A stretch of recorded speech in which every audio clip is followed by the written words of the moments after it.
What is up, you guys? It's your favorite cutie, Mel, back again on my soapbox channel to give you guys yet another video. And today, we're doing episode number 4 of Mel's Money Mastermind. So prior to these episodes, we talked a lot about financial consciousness and money consciousness, and basically talking about the thoughts that we need to eliminate in order to see opportunities, and basically just get rid of our limiting beliefs towards money, finding out where, maybe we've inherited some untrue beliefs about money, so that we can get to the point where we can get here to our financial education and really start to build our knowledge about what's going on in the world of finances. Okay, so I want to start really with just basic things, and I just want to build out this whole video series to like literally start from like the most basic of things all the way up into new things that even I'm learning.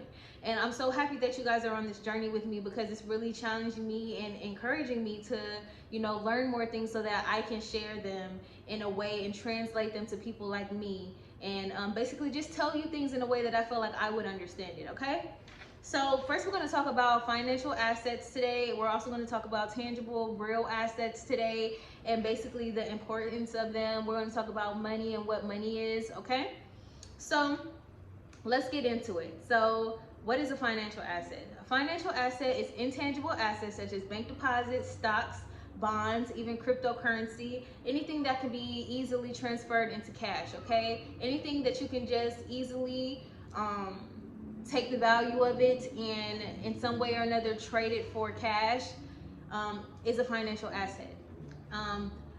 Cash is also a financial asset, but it's paper. And we're going to talk about what cash is a little bit later, but I want to talk to you guys about what a tangible asset or a real asset is as well. So real assets are things like real estate, things that, people sometimes will buy like apartment buildings and then turn that into some sort of cash flow, which means that it is an asset as well, because you can turn something tangible into a cash flow, making it an asset. So the only difference between a financial asset and a real asset is that real assets are just tangible things, like maybe a factory, things that are required to like produce a product or some sort of cash flow. Okay, so that's the difference between the two.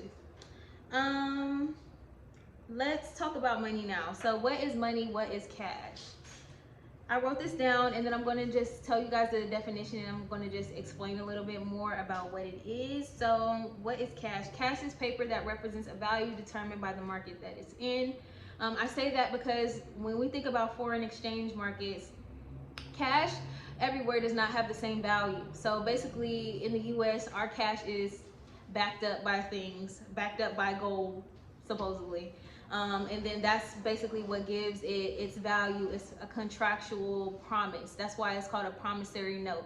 Okay, so this is why it's important. I feel like knowing this information and knowing what money actually is and knowing that it's not actually real is important when you're thinking about your money consciousness, because a lot of the times I feel like people put a lot of emphasis on the actual dollar, actually having cash, in the bank, in the savings and things like that. But essentially money is not even really real. It's more of like a promise. It's more of an icon of something else that it represents, which is a promise of value. Okay, so that's awesome to know.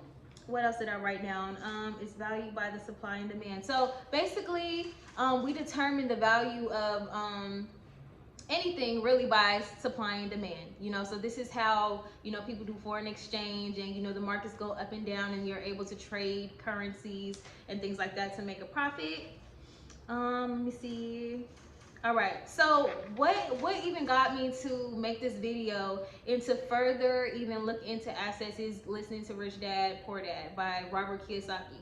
I'm sure that you guys have heard this title thousands of times. Like, it's a very popular book where he basically describes the difference between the mindset of his rich dad and his poor dad. This is why in the series we started off with mindset work, because truly your thoughts create your life. So there's a difference between someone's thoughts who's making $1 million and someone's thoughts who's making less than that. Okay, so that's why we have to focus on first, getting your financial consciousness together, your wealth consciousness together, and basically just learning how to be the person who is making a certain amount, and knowing the difference between the perspectives of the people who are making different incomes. Okay, So this is going to be pretty short. What I want you guys to do today for your homework is to basically just research what is an asset. Okay, what is a financial asset? I want you guys to also research what is cash flow, and I want you guys to maybe just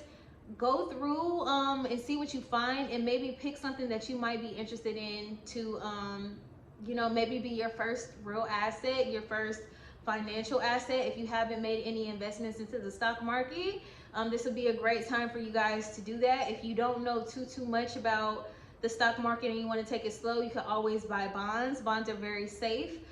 Bonds are just basically an instrument, a financial instrument where you give the government, you're investing in the government a certain amount of money, and they promise you by the end of a certain term to pay you back a certain amount of money. Okay, so that's where you could start. And in the meantime, also while you guys are waiting for the next episode, just do a little research on how to get started.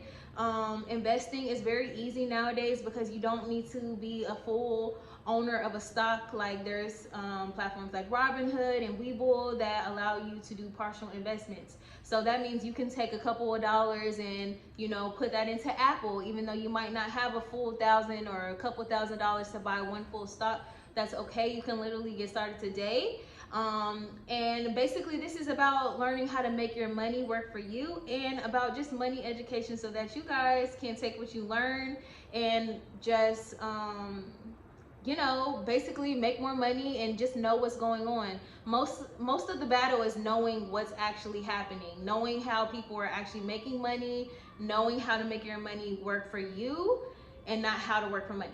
Okay, so we're going to end this video right now. I know it's a little short, but make sure to go ahead and leave me a thumbs up on this video if you guys are finding value.